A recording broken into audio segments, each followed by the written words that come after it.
Heading into a ball game like this, that your kids are going to take your opponent for granted, and you're concerned that they're not going to be ready to play because it's colder weather and storms rolling through here in the afternoon, and are we going to play or not? And I just thought our kids were really focused on the task at hand, and really proud that they were ready to answer the bell.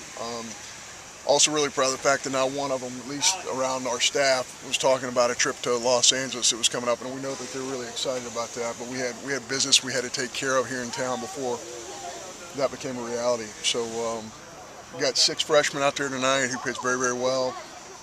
They need to keep progressing for us, and Reed went out there again, and the more comfortable we can get him on the mound, the more we feel like he's going to be a factor for us at the end of ball games. And, I thought we had pretty good at-bats for the most part all night long. They kind of did what we did. They threw a bunch of arms that we had to get used to, and we threw a bunch of arms that they had to get used to. So a pretty productive evening for us. Anytime, I don't care what the situation, when you have 9 zeros on the scoreboard, that's a very successful night for any ball club.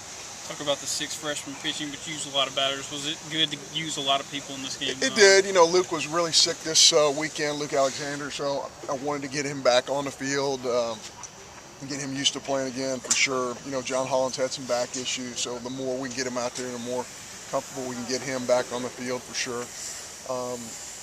And again, just getting guys out there and playing 6 outfielders and getting Reed Humphreys back on the mound, all that stuff's really important. You don't know if you're going to be able to do those things, but when the situation presents itself, it's really nice to have that luxury to get all those guys out there. What went into the decision to bring Vance out of the bullpen rather than have him start? Yeah, we just feel like that's one of the things that, as much pitching as we don't have tremendous depth in terms of a left-handed bullpen, and he's somebody who's done it before.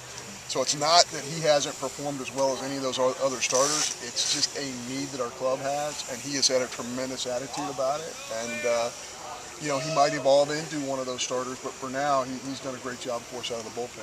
Cookington made his debut tonight. What did you like about him too? He can really spin the baseball. His fastball has great spin on it, and every time he's been out, he's been 90, 92. He's touched some 93s. Not that velocity is the most important thing, but he's got great carry on his fastball as well. And I just, our whole staff thinks that he's going to be a great, great player here. How close is Kruger to playing, seeing some time behind the plate? It's progressing. I think he's moving some of that scar tissue around, and I think he'll have a chance to, if not this weekend, maybe against Oregon, or maybe in the middle of the week against South Alabama, we'll be able to get him behind the plate. We really need to, because, Josh Lovelady is going to be out for the season. He tore a ligament in his knee with that unfortunate situation, and we're going to really miss Josh. It really, even more, presents a situation for Jack, hopefully to get better as soon as possible so we can get him behind the plate as well. How much more time behind the plate do you see Stovall getting with Lovelady? Oh, well, I certainly that's not our primary position for him. We see him as more of an infielder, a second baseman, third baseman, but, we've got to get him ready. All those little things like calling the right pitches and getting information from Coach Johnson and being able to communicate with our staff, all that's crucial. So in a game like tonight, we really wanted to get him back there and get him some work. Was it an ACL, MCL, or was it, which ligament was it? I'm not 100%. It wasn't one of the cruciate ligaments, but it's just a real shame. That kid's worked so hard. He was starting on Friday night for us, and because he deserved to.